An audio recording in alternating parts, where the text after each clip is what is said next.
Hi guys! This is Alea Jen and welcome back to my YouTube channel. So for today's video, ano nga ba yung nagustuhan ng amo ko sa akin kaya hindi nila ako let go, charis. Hindi nila ako pinapagalitan and hindi nila ako, alam mo yun, yung pinipilit na isuko or sinisimangutan. So medyo nagbago lahat simula nung nakita nila kung paano ako magmahal sa alaga ko, sa bata. So kaya guys, pinaka-priority nyo talaga para magustuhan kayo ng amo nyo is yung bata, alagaan nyo. Dapat yung bata is mahal ka ng bata. Alam mo yung hinahanap ka kapag wala ka. Ayaw niya na umaalis ka or aalis ka papunta. Ako pag sinasabi kong uuwi akong Pilipinas, ayaw niya. Nung nakaraan, bumili ako ng drinks. Tapos, hindi ko gusto yung lasa. So, sabi ko, nagsayang ako ng pera. Tumawa siya. Sabi niya, buti nga, para hindi ka na makauwi ng Pilipinas kasi wala kang pera. Sabi niya ganun sa akin. Tapos tuwang-tuwa siya. Yun yung mga times na, ng amo ko, na gustong-gusto talaga ako ng bata. Kaya, alam mo, lahat ng mga mali ko is walang kwenta yan kapag yung bata na yung pinag-uusapan. Mas lamang yung oras or araw na kasama ko yung bata, na ako yung sumusundo sa kanya. Kaya yung ugali ng bata is nagaya na sa akin. Hindi na siya ngayon sumisigaw. Sabi ko sa kanya, huwag kang sumigaw. Ayoko rin na naririnig kang magsasalita ng hey. Sabi ko ganun sa kanya. Awa ng Diyos, yung bata ngayon is natututo na. Sabi ko din sa kanya, huwag kang umiyak. Lalo pag umiiyak ka, nasisigaw ka, hindi nakakatuwa yun. Kahit umiyak ka, wala kang magagawa. Sabi kong ganun sa kanya. And huwag kang sumali kapag nakikipag-usap yung mga matatanda. Kasi wala kang alam, napakaliit mo pa, nagfi-feeling ka. Sabi kong ganun sa kanya talaga. Kaya yung amo ko, natutuwa dun sa pagdisiplina ko sa bata kahit papano. Kasi nga, natututunan na ng bata rumispeto ngayon. Sabi ko kasi sa amo ko, yung the way kami i-disiplina ng mama ko is malala talaga, pinapalo kami. Sabi niya, napakaswerte pala namin kasi hindi namin naranasan yan. Sabi ko, oo. Next is, nagustuhan ng amo ko sa akin, malinis ako sa bahay. Alam mo yung on place lahat. Kung aalis siyang makalat, pag uwi niya, ano na yan, alam mo yung ayoko ng marami akong nakikitang kalat. Ano ko talaga yan, minimize ko yung mga kalat, pinagsapaw-sapaw ko yung mga kailangan, sinasalansan ko talaga yung mga gamit. Yun yung nagustuhan ng amo ko sa akin, na hindi niya na kailangan sabihin yun, kusa niyang makikita na kapag may time ako, nililinis ko yung bintana, kapag may time ako, yung mga bagay na hindi niya inuutos pero ginagawa ko, yun yung kinakatuwa ng amo ko sa akin. And also, tuwang-tuwa din yung amo ko sa akin, yung pagiging isang beses niya lang sabihin or i-instruct sa akin yung bagay and nakukuha ko siya ng tama. Yun yung isa din sa gusto ng amo ko sa akin. Kasi ayaw na ayaw niya ng paulit-ulit siyang nagtuturo. Kaya nakikita niya ako na, yun nga, pag nagtuturo siya sa akin ng luto and nakikita niyang sinusulat ko siya sa notebook, so susunod na palulutuin niya uli ako niyan, sabi niya, wala na siyang problema kasi nga alam ko na. So, tinitiwala niya na sa akin. And guys, isa din sa nagustuhan ng amo ko sa akin is magaling ako magluto. Char. So, maano talaga, okay sa kanya yung panlasa ng luto ko. Hindi niya ako ang alat, ganyan. Wala kang maririnig sa kanya. Isang beses lang. Pero hindi niya naman ata. Gusto niya lang talagang, nung time na yon is pinaluto niya ako ng tofu. Tapos may toppings na sa taas na yam, tsaka okra, tapos nilagyan ng toyo, na parami, totoo, na paramihan ko yung toyo, and alam ko na ayaw niya ng maalat. Tapos sinabi niya sa akin, ilang yung toyo na nilagay mo? First time ko yun lutuin. Sabi ko, 2. Nagsinungaling pa ako, 4 yun eh. Sabi ko lang 2. Sabi niya, maalat siya, puro nalalasahan ko alat. Sabi ko, gusto mo tanggalin ko yung sauce? Sabi ko ganon. Pero guys, nung natapos na silang kumain, tinignan ko yung sinabihan niyang maalat, naubos. Pati yung sauce, naubos. So, hindi ko alam kung saan banda ako nagkamali doon. Kasi nga, naubos niya din naman. Naubos nila. Marami yun eh. Isang pinggan na malaki. Tapos sabi niya maalat. Pero ang tagal niyang tumayo sa mesa. Tapos yung magtingin-tingin ako, ubos. Halos lahat ng niluluto ko sa kanila, guys, is nauubos. Kaya kapag nagtataka ako, kapag mayroong ulam na hindi nauubos, tinatanong ko talaga yan, may mali ba sa lasa? Kasi nga, puro lahat ng ulam na niluluto ko is nauubos. So kapag may natira dyan na gulay, sabi ko, ano nangyari? maalat. Sabi ko ganun, may masama sa lasa. Sabi nila, ay hindi, busog na kami, hindi na namin kayang ubusin. So, yun yung issue na lang. Kapag nasa mesa yan, tapos may natira, sabi ko, ano nangyari? Sabi niya, busog na kami dyan, hindi na talaga kayang ubusin. Kaya, yun yung kinakatuwa ko din. Alam mo, yung amo kong lalaki, ang sabi sa akin, you are so good, Genevieve. Sabi, may sinabi pa siya sa akin nung nakaraan na parang napaka-efficient ko daw sa trabaho ko. So, para sa akin kasi guys, siniseryoso ko tong trabaho ko. Professionalism yung tawag doon. Kasi sa Pinas, ganun ako. Hindi kasi pwede na, yung trabaho ko, petix-petix ko lang. Kasi trabaho ko yan eh. Anytime anong mangyari dyan, nasa akin yung sisi kasi trabaho ko yan. Ganun kasi sa Pinas.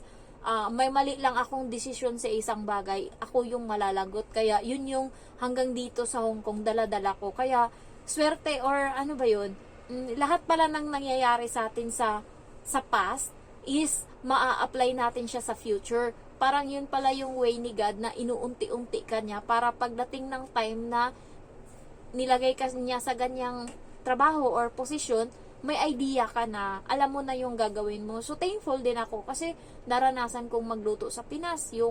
Naranasan kong, magluto, tsaka magtinda sa karinderya. Tapos, nalipat ako ngayon sa sales. So, nagamit ko yung pagtitinda doon, yung pag-sales talk. Tapos, nung nandito na ako sa Hong Kong, nagamit ko yung technique sa pagluluto. Natutuwa yung amo ko sa akin kasi nga, yung luto ko sa bata is, alam mo, simula nung ako nandito, tapos yung bata ang lakas na kumain, dati sakitin siya, tas makita mo pag naliligo siya, puro buto-buto yung makita mo sa likod niya, yung mga ribs niya, makikita mo na, awa ng Diyos ngayon, mabigat na yung bata. Pumuputok na yung mga pantalo niya na dati pagdating ko sobrang luluwag. Kaya natutuwa yung amo ko kasi nga yung bata magana kumain, lalo pag ako nag-alaga, walang pagkain na maiiwan. Lahat ubusin mo, kahit masuka-suka ka dyan, ubusin mo yan. Napaubos ko talaga sa bata. Yun yung natutuwa yung amo ko sa akin. Kapag talaga iniwan niya sa akin yung bata, on hand ako sa bata. Walang gasgas yung bata, awa ng Diyos. Hindi pa yan nakaranas yung bata na aksidente talaga or ano nangyari. Kaya tiwala sila sa akin pagdating sa pagsundo sa bata, ganyan-ganyan. Kasi nga, hindi ko talaga pinapahamak yung alaga ko. Talagang tutok talaga ako dyan, 100% di ko pinapabayaan. Ayoko may mangyari. Mapatay ako ng amo ko, nag-iisang anak lang yan, mabuti kung may isa pa yan. So, yun yung isang way kaya nagustuhan ako ng amo ko sa pagluluto, sa pag-alaga ng bata, sa pag-ano dito sa bahay, and also maaasahan ako. Kapag alam niyang iwanan niya lang ako, hindi niya ako sabihan anong gagawin mo. Bahala ka na dyan sa buhay mo. Nagbakasyon sila, 15 days. Nagbakasyon 10 days. Halos bakasyon sila ng bakasyon. Wala yan siyang binibilin sa akin. Hindi katulad ng ibang amo na kahit nasa bakasyon, pinupukpok pa yung katulong na, ganito gawin mo, ganyan, gawin mo to lahat. Ang sabi lang sa akin ng amo ko nung umalis siya, Jen, labahan mo tong bag ko ha. Yun lang. Kasi nga, kailangan, hindi kasi yan malaban-labahan yung bag niya kapag hindi sila nagbabakasyon kasi gamit na gamit niya yan. Kaya kapag nasa bakasyon lang siya nagkakaroon ng time na malabahan yan. Kaya yun lang yung tinutugon niya. And the rest, wala. Bahala ka na sa buhay mo dyan, Jen, kung anong gawin mo sa bahay. So, ang ginagawa ko, nililinis ko lang. Linis lang ako sa bahay, upo. Basta habang nagpapasound, nakaupo, tapos naglilinis, ganyan lang yung ginagawa ko. Natutuwa yung amo ko sa akin na maasahan niya ako. And also, minsan hindi pa niya narinig na kapag pinagsabihan niya ako na mali ko naman is sumasagot ako, nakikita niya, tinatanggap ko kapag mali ko, naririnig niya talaga, nagsusorry ako. Hindi ako naninisi ng ibang tao kapag mali ko talaga. Kaya kapag, katulad kagabi, nandun kasi siya sa sa kwarto, tapos lumabas siya ngayon, edi kumakain na yung amo ko lalaki tsaka yung bata ko nag-aalaga. Tapos paglabas niya, pumasok ako ng kusina, inon ko ngayon yung fan, magluluto na ako ng pagkain ko, fried rice, edi pumasok siya sa kusina. Sabi niya, ano niluluto mo? Sabi ko, fried rice sa akin. Tapos sinanong ko siya, may kailangan ka ba, ma'am? Tapos sabi niya, yung kanin ko sana. Sabi ko, Diyos mio, my goodness. Tapos natawa yung amo ko, pati yung bata, kasi nga, nawala sa utak ko, nawala pa talaga siyang kanin, nakaupo na siya sa mesa, tapos kanin na lang yung kulang, naantay niya, tapos pumunta siya sa kusina, nagluluto na ako doon ng pagkain ko. Sabi niya, ano yan? Ano lutuin mo? Sabi ko, fried rice, para sa akin. Sabi ko pa nga, tinuro ko pa yung sarili ko, para sa akin. Sabi niya, tapos ngumiti siya. Hindi siya nagsalita na wala siyang kanin. Eh di ako nagtanong ngayon, bakit pumunta siya sa kusina? Sabi ko, may kailangan ka ba, ma'am? Sabi ko ganun. Sabi niya, yung kanin ko sana. Sabi ko, hay! Talagang natawa sila pareho. Kaya nung pagdating ko sa mesa, sabi ko, ay sorry ma'am, I forgot your rice. Sabi niya, it's okay. Also, I go to the kitchen because I thought you're going to cook fried rice for me and I don't want fried rice. Sabi ko, nakalimutan ko talaga yung kanin mo. Ayun, natawa sila. So, ina-accept ko yung mali ko. Kaya yun yung natutuwa yung amo ko sa akin. Pag mali ko, tinatanggap ko talaga. Katulad nung nakaraan, yung bottled water niya, hindi ko nalagyan ng tubig. Yung tubig na nandun, nakaraang araw pa. So, Martes ngayon, yung Lunes na tubig, yung nandun pa. Pag uwi niya ng tanghali, sabi ko sa kanya, hala ma'am, nakalimutan ko yung tubig mo, hindi kita ata nalagyan. Sabi niya, okay lang yun. Ininom ko na lang yung tubig nung kahapon na tubig. Kaya, sabi ko, sorry talaga. Sabi niya, okay lang. May tubig pa naman. Yun yung ininom ko nung kahapon pa na tubig. So, wala, hindi ka talaga makakaano ng amo ko na ganyan. Sabi nga nung Indo, na wag daw ako magtiwala sa amo ko. Ganon din naman ako, hindi ako nagtitiwala sa amo ko. Wala, trabaho lang talaga, walang personalan. Basta sumasahod ako every month, masaya na ako doon. Yun yung kinakatuwa ko kasi nga, nagiging professional kami dito sa bahay na karang araw, nag-away sila, malala. Nagsigawan sila dito, bahala kayo dyan. Kasi nga, yung bata, napaka-buraot ba? Alam mo yung amo kong lalaki may dala ng mga candy. So, sabi niya, trick or treat. So, pinabunot niya ngayon yung bata doon sa paper bag. So, nakakuha na yung bata ng 4 na candy na iba-iba. Tapos, pag uwi namin dito, gusto pa ng bata kunin yung ibang candy na nandun sa bag ng papa.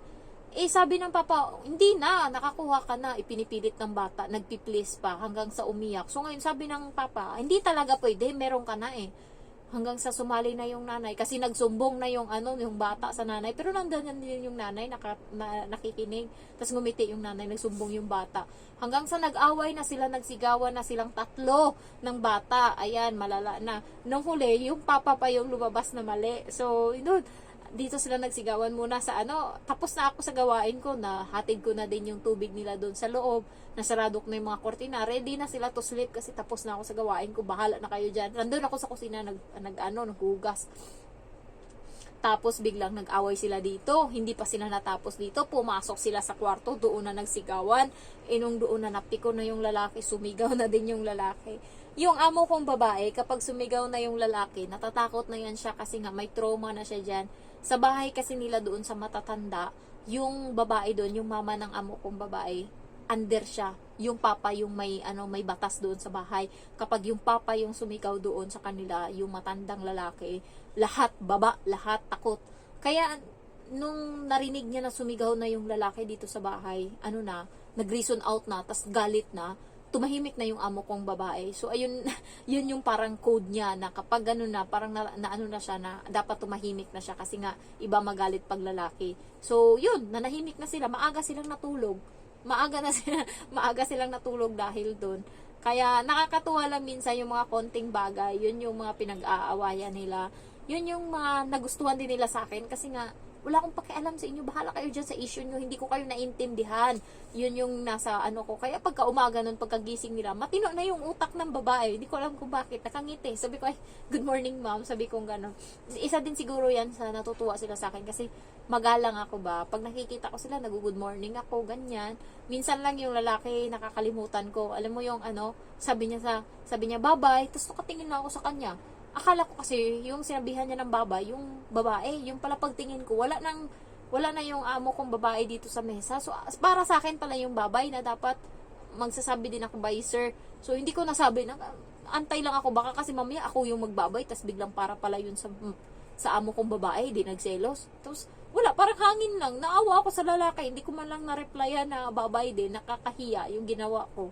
So, yung mga ganong bagay, efficient ako. Basta pag may sinabi sa akin, tinatandaan ko yan. Kapag may isang beses lang ako sinasabihan. Tapos basta alaga ko yung bata. Asikaso ko yan. Hindi katulad ng iba na petiks-petiks. Yung siguro mapupuna lang ng amo sa akin, yung cellphone ko. Pero okay naman ata yun sa kanya. Kasi hindi naman kami nagbibilangan. Basta dito, maaga ako minsan nakapagpahinga. Kahapon, alas 10, tapos na ako. Minsan, alas 11, alas 12, tsaka ako natatapos. Depende, pero ni minsan hindi ako nakita ng amo ko na nakasimangot ba. Hindi niya ako minsan nakita na ganun. Naabot nga kami alauna, alas 2 ng madaling araw eh. Pero wala siyang narinig sa akin. Ano pa din, masaya pa din ako.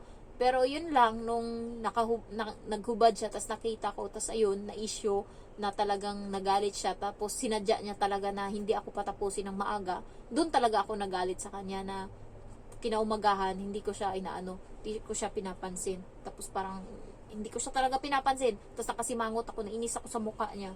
Kaya sabi, alam niya yan niya, sabi ko sa bata na kapag ako nagalit, hindi agad nawawala yung galit ko. Sila kasi nawawala agad. Ako, nagalit ako ngayong umaga sa bata, sinipa ako pagkahapon, ako sumundo sa kanya. Ratratan ko ngayon ng ng galit.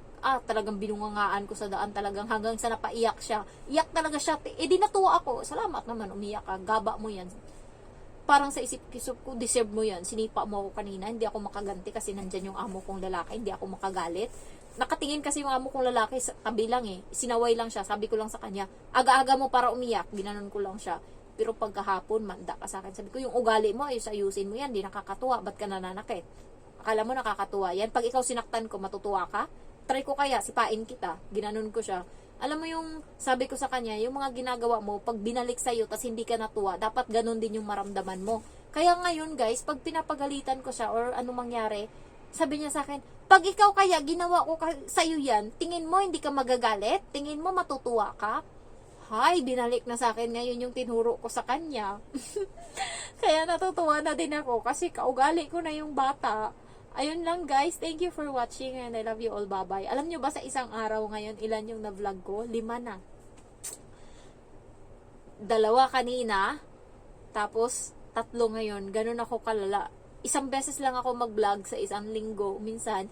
Kasi nga, sa ibang araw, pagod na ako eh. Alam mo, nakatulala na lang akong ganun nung pagkatapos ng trabaho. Kaya minsan wala nang pumapasok sa utak ko. Pero pag gantong wala, fresh ako, yung alam mo yung wala akong trabaho kanina, so maano yung utak ko, gumagalaw, ayan, nagmo-move, kasi ilang